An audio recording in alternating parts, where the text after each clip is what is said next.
ગેરકાયદેસર કતલખાનું ચલાવી ગૌવંશનું કતલ કરનાર આરોપીઓને પકડી અટક કરી આગળની વધુ કાર્યવાહી કરતી Anand town police.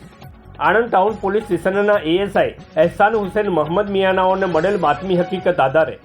Anand Polson dairy road ઉપર આવેલ તાસ્કત સોસાયટી ખાટકીવાડમાં આવેલ રોયલ ચિકનના ખાતામાં આરોપી આસિફ મિયા અલ્લા રખા અહેમદ મિયા કુરેશી રહે તાસ્કત સોસાયટીના ખાતામાં Polson dairy road mutton market Khatkiwad Anand પોતાના મળતિયા માણસો મારફતે પોતાના મકાનની બાજુમાં બનાવેલ ઓરડીમાં જીવતા પશુઓ ગાયો લાવી કતલ કરતા હોવાની માહિતી આધારે રેડ કરતા આરોપીના ઘરેથી ગૌવંશ તથા તેના અવશેષો મળી આશરે 705 કિલો ગૌમાંસ તથા ગૌવંશ કતલ કરવાના સાધનો તથા મોબાઈલ સાથે કુલ કિંમત રૂપિયા 1,48,200ના મુદ્દામાલ મળી આવતા આરોપીઓ વિરુદ્ધમાં આણંદ ટાઉન પોલીસ સ્ટેશન ખાતે ગુનો રજીસ્ટર કરી કાયદેસરની તપાસ હાથ ધરવામાં આવેલ છે. આણંદ જિલ્લામાં ગેરકાયદેસર રીતે ગૌવંશની કતલ કરતા આરોપીના વિરુદ્ધમાં રેડ કરી કાયદેસરની કાર્યવાહી કરવા માટે પોલીસ અધિક્ષક શ્રી જસાણી સાહેબે જિલ્લાના તમામ થાણા ઇન્ચાર્જ શ્રીઓને તમામને સૂચના આપેલી, જે અનુસંધાને તારીખ 12/4/2025ના રોજ આણંદ ટાઉન પોલીસ સ્ટેશનના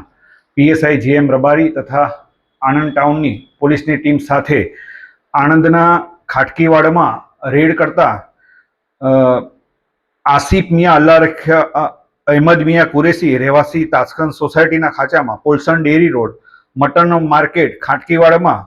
પોતાના અનેક ઈસમ રબ્બાણી કાદરભાઈ કુરેશી રહેવાસી બિસ્મિલ્લા સોસાયટી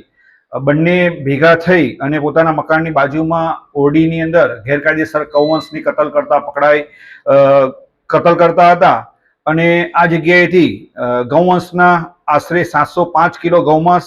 તથા સાધનો તથા મોબાઈલ મળી કુલ 1,48,200નો મુદ્દામાલ મળી આવતા આ બંને આરોપી તથા અન્ય નાસી ગયેલા ઈસમોના વિરુદ્ધમાં ગુનો રજીસ્ટર કરવામાં આવેલો હતો. આ બંને આરોપીઓ સ્થળ ઉપર નાસી ગયેલા, જે આરોપીઓને આણંદ ટાઉનની ડિસ્ટાફની ટીમ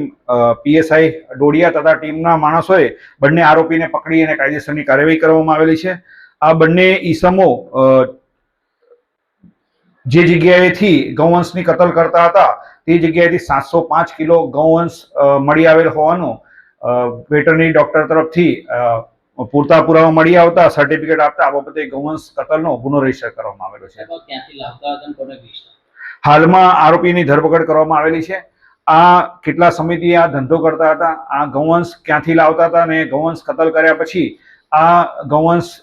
છે એ કોને વેચાણ કરતા હતા તે બાબતે આજરોજ નામદાર કોર્ટમાં રજૂ કરી આ તમામ મુદ્દાઓ બાબતે બંને આરોપીઓને પોલીસ કસ્ટડી રિમાન્ડ મેળવવાની તજવીજ હાથ ધરેલ છે. પોલીસ કસ્ટડી રિમાન્ડ મેળવ્યા બાદ આ તમામ મુદ્દાઓ બાબતે તપાસ કરી અને વધુ વિગતો જાણવા મળશે.